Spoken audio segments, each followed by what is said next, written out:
मैं गीता रानी, मेरे YouTube channel धार्मिक सोच में आपका स्वागत है। आइए आज हम आपको भाद्रपद में किए जाने वाले महालक्ष्मी व्रत के बारे में बताते हैं। भाद्रपद के शुक्ल पक्ष की अष्टमी तिथि को यह व्रत किया जाता है। उस दिन कच्चे सूत के 16 तार के 16 गांठ वाले धागे बनाकर उन्हें हल्दी से रंगा जाता है और उस दिन घर के सभी सदस्य इन धागों को बांधते हैं। अगर सभी ना बांधे तो सुहागिन स्त्रियां सभी के नाम का एक एक धागा बांधती हैं और अश्विन मास के कृष्ण पक्ष की अष्टमी तिथि को खोला जाता है। आइए आज हम आपको इस व्रत की कथा और कथा के बाद बोले जाने वाले बोल के बारे में बताते हैं। महाराज युधिष्ठिर श्री कृष्ण भगवान से बोले, हे पुरुषोत्तम, नष्ट हुए अपने स्थान की पुण्य प्राप्ति कराने वाले और पुत्र, आयु, ऐश्वर्य तथा मनोवांछित फल देने वाले किसी एक व्रत को मुझसे कहिए। श्री कृष्ण ने युधिष्ठिर से कहा, सतयुग के प्रारंभ में जिस समय दैत्यराज वत्रासुर ने देवताओं के स्वर्ग लोक में प्रवेश किया था, उस समय इंद्र ने यही प्रश्न नारद जी से किया था। नारद जी ने कहा, हे इंद्र, पूर्व समय में अत्यंत रमणीक पुरंदपुर नामक नगर था। वहाँ नगर धर्म, अर्थ, काम और मोक्ष इन 4 पदार्थों का उत्पत्ति स्थल होने के कारण संसार का भूषण रूप था। उस नगर में मंगल नाम का एक राजा राज्य करता था। उसकी 2 रानियां थी, एक का नाम चील देवी था, दूसरी का नाम चोल देवी था। एक समय राजा मंगल रानी चोल देवी के साथ महल के शिखर पर बैठा था। वहां से उसकी दृष्टि समुद्र के जल से गिरे हुए एक स्थान में पड़ी।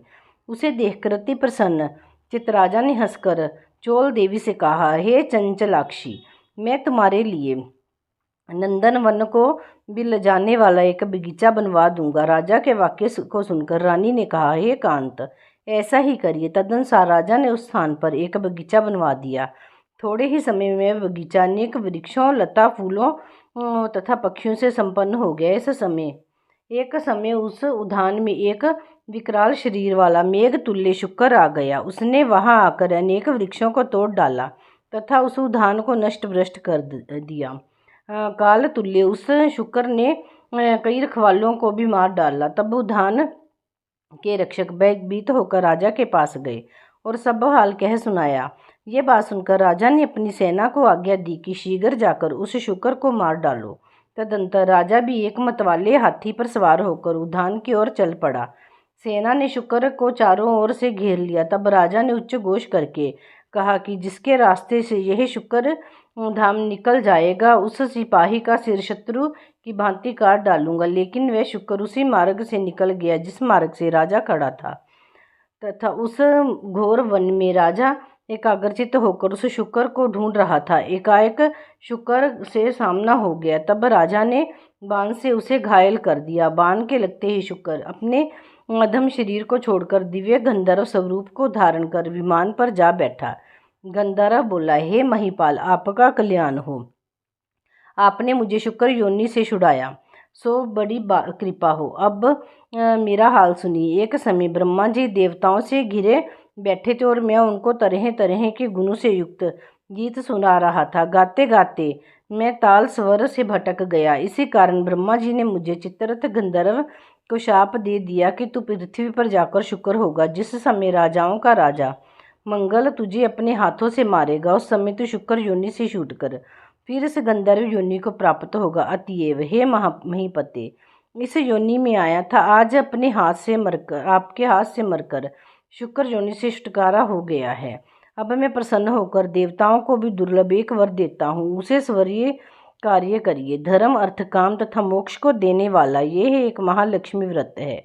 इसे करके आप सर्वभौम राजा हो जाएंगे। अब आप प्रसन्नचित्त होकर अपनी राजधानी को जाइए।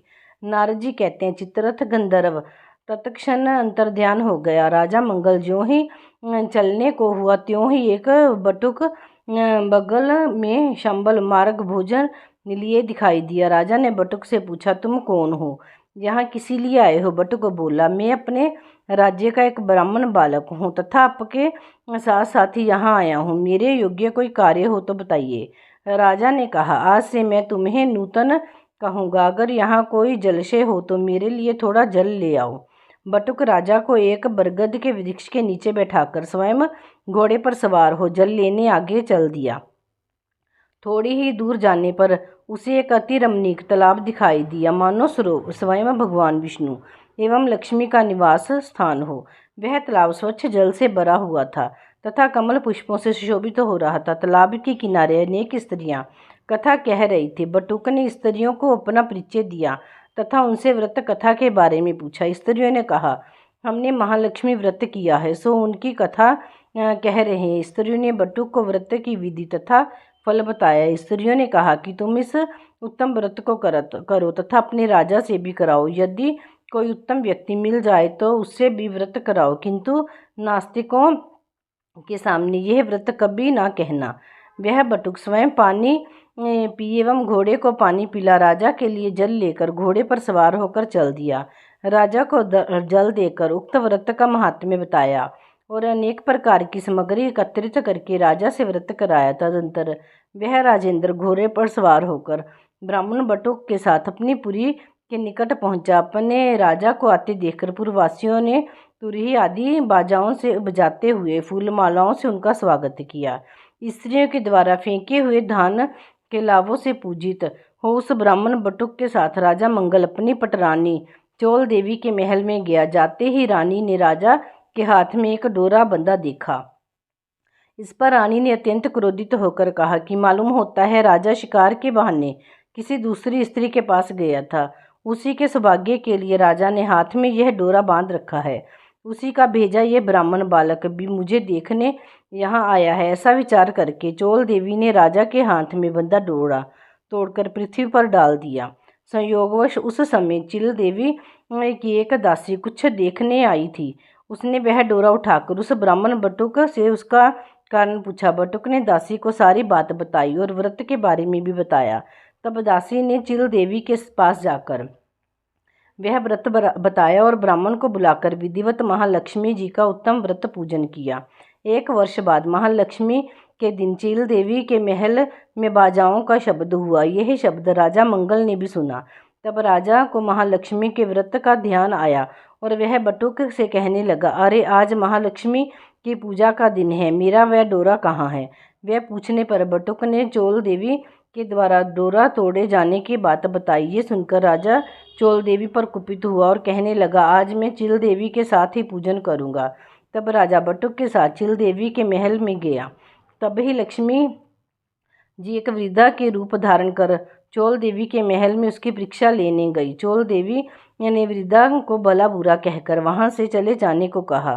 तब वृद्धा रूपी महालक्ष्मी ने चोल देवी को श्राप दिया, तू शुक्र मुखी हो जा और यह मंगलपुर कोल्हापुर हो जाए। तभी से यह नगर कोल्हापुर कहलाने लगा। लक्ष्मी जी वहां से चलकर चिल देवी के महल में आई तो वहां अनेक प्रकार से उनकी सम्मान पूर्वक पूजा हुई। पूजन के बाद चिल देवी ने साक्षात लक्ष्मी जी का पूजन किया। तब लक्ष्मी जी बोली, मैं तुमसे पूर्णतः संतुष्ट हूँ, तुम जो चाहो सो वर मांगो। चिल देवी ने कहा, हे सुरेश्वरी, जो आपका उत्तम व्रत करे उसका घर आप कभी ना त्यागे तथा कथा पढ़े या सुनने उसको भी आप मनोवांछित फल दें। महालक्ष्मी तथास्तु कहकर अंतर ध्यान हो गई। राजा ने भी चिल देवी के साथ पूजन की। उसी समय ईर्ष्यावश चोल देवी भी चिल देवी के यहाँ चली आई, जबकि द्वारपालों ने बहुत मना किया, फिर भी एक न मानी। चोल देवी ने भी वहाँ का हाल देखकर ना जाने क्या सोचा और अंगिरा ऋषि के यहाँ आश्रम में चली गई। महर्षि ने चोल देवी का कुरूप चेहरा देखकर उससे महालक्ष्मी का व्रत पूजन कराया। महालक्ष्मी का पूजन व व्रत के प्रभाव से वह लावण्य युक्त सुंदर स्त्री हो गई। किसी समय राजा ने शिकार खेलते हुए अंगिरा मुनि के आश्रम में सुंदर रूप युक्त तथा चंचल नैनों वाली स्त्री को देखा। उसे देखकर राजा ने पूछा, यह दिव्य रूप धारिणी स्त्री कौन है? मुनि ने चोल देवी का सारा हाल बताकर उसे राजा को सौंप दिया। तब राजा नगर में आकर चोल देवी और चिल देवी के साथ अनेक प्रकार के सुख भोगने लगा। चिरकाल तक राजा सप्तद्वीपों से युक्त पृथ्वी पर राज्य करने लगा। महालक्ष्मी के व्रत के प्रभाव से बटुक राजा का मंत्री बना। वह राजा पृथ्वी के समस्त सुखों से को भोगता हुआ अंत में जाकर आकाश में विष्णु देवता श्रवण नक्षत्र बन स्थित हुआ। नारद जी बोले, हे इंद्र, सब व्रतों में उत्तम व्रत मैंने तुमसे कहा है, जिसकी कथा मात्र सुनने से मनोवांछित फल प्राप्त हो जाता है। जिस प्रकार तीर्थों में प्रयाग, देवताओं में भगवान और नदियों में गंगा पुनीत मानी जाती है, उसी प्रकार यह व्रत सभी व्रतों में उत्तम है। हे इंद्र, धर्म, काम और मोक्ष की इच्छा से तुम भी इस व्रत को करो। इसके करने से महालक्ष्मी धन, धान्य, कीर्ति, आयु, यश, पुत्र पुत्र आदि सब कुछ देती है। श्री कृष्ण युधिष्ठिर से बोले, युधिष्ठिर, नारद जी द्वारा कहा गया यह व्रत देवराज इंद्र ने किया। आप भी इस व्रत को करें तो अवश्य ही मनोवांछित फल की प्राप्ति होगी। ये कथा श्री कृष्ण भगवान ने महाराज युधिष्ठिर से कही थी। अतः मनोकामना सिद्धि के लिए सभी लोगों को यह व्रत करना चाहिए। बोलो महालक्ष्मी देवी की जय। समय इन बोल को 16 बार बोला जाता है। हाथ में 16 चने के दाने लेकर हर बार एक एक दाने को पानी के गिलास में डालते जाते हैं। रानी उमनी डुमनी बहु हटड़ा मंगल सेन राजा, 16 तंदी 16 गंडी धागा बज्या मानस पुੱਤ नवाब लगा। रानी पूजे राज नूं मैं पूजा सुहाग नूं, सोने दा कुड़ चांदी दी मैदानी उठी महालक्ष्मी रानी। रानी उमनी डुमनी बहु हटड़ा मंगल सेन राजा, 16 तंदी 16 गंडी धागा बज्या मानस पुੱਤ नवाब लगा। रानी पूजे राज नूं मैं पूजा सुहाग नूं, सोने दा कुड़ चांदी दी मैदानी उठी महालक्ष्मी रानी। रानी उमनी डुमनी बहु हटड़ा मंगल सेन राजा, 16 तंदी 16 गंडी धागा बज्या मानस पुੱਤ नवाब लगा। रानी पूजे राज नूं मैं पूजा सुहाग नूं, सोने दा कुड़ चांदी दी मैदानी उठी महालक्ष्मी रानी। रानी उमनी डुमनी बहु हटड़ा मंगल सेन राजा, 16 तंदी 16 गंडी धागा बज्या मानस पुੱਤ नवाब लगा। रानी पूजे राज नूं मैं पूजा सुहाग नूं, सोने दा कुड़ चांदी दी मैदानी उठी महालक्ष्मी रानी। रानी उमनी डुमनी बहु हटड़ा मंगल सेन राजा, 16 तंदी 16 गंडी धागा बज्या मानस पुੱਤ नवाब लगा। रानी पूजे राज नूं मैं पूजा सुहाग नूं, सोने दा कुड़ चांदी दी मैदानी उठी महालक्ष्मी रानी। रानी उमनी डुमनी बहु हटड़ा मंगल सेन राजा, 16 तंदी 16 गंडी धागा बज्या मानस पुੱਤ नवाब लगा। रानी पूजे राज नूं मैं पूजा सुहाग नूं, सोने दा कुड़ चांदी दी मैदानी उठी महालक्ष्मी रानी। रानी उमनी डुमनी बहु हटड़ा मंगल सेन राजा, 16 तंदी 16 गंडी धागा बज्या मानस पुੱਤ नवाब लगा। रानी पूजे राज नूं मैं पूजा सुहाग नूं, सोने दा कुड़ चांदी दी मैदानी उठी महालक्ष्मी रानी। रानी उमनी डुमनी बहु हटड़ा मंगल सेन राजा, 16 तंदी 16 गंडी धागा बज्या मानस पुੱਤ नवाब लगा। रानी पूजे राज नूं मैं पूजा सुहाग नूं, सोने दा कुड़ चांदी दी मैदानी उठी महालक्ष्मी रानी। रानी उमनी डुमनी बहु हटड़ा मंगल सेन राजा, 16 तंदी 16 गंडी धागा बज्या मानस पुੱਤ नवाब लगा। रानी पूजे राज नूं मैं पूजा सुहाग नूं, सोने दा कुड़ चांदी दी मैदानी उठी महालक्ष्मी रानी। रानी उमनी डुमनी बहु हटड़ा मंगल सेन राजा, 16 तंदी 16 गंडी धागा बज्या मानस पुੱਤ नवाब लगा। रानी पूजे राज नूं मैं पूजा सुहाग नूं, सोने दा कुड़ चांदी दी मैदानी उठी महालक्ष्मी रानी। रानी उमनी डुमनी बहु हटड़ा मंगल सेन राजा, 16 तंदी 16 गंडी धागा बज्या मानस पुੱਤ नवाब लगा। सोने दा कुड़ चांदी दी मैदानी उठी महालक्ष्मी रानी। रानी उमनी डुमनी बहु हटड़ा मंगल सेन राजा, 16 तंदी 16 गंडी धागा बज्या मानस पुੱਤ नवाब लगा। सोने दा कुड़ चांदी दी मैदानी उठी महालक्ष्मी रानी। रानी उमनी डुमनी बहु हटड़ा मंगल सेन राजा, 16 तंदी 16 गंडी धागा बज्या मानस पुੱਤ नवाब लगा। रानी पूजे राज नूं मैं पूजा सुहाग नूं, सोने दा कुड़ चांदी दी मैदानी उठी महालक्ष्मी रानी। रानी उमनी डुमनी बहु हटड़ा मंगल सेन राजा, 16 तंदी 16 गंडी धागा बज्या मानस पुੱਤ नवाब लगा। रानी पूजे राज नूं मैं पूजा सुहाग नूं, सोने दा कुड़ चांदी दी मैदानी उठी महालक्ष्मी रानी।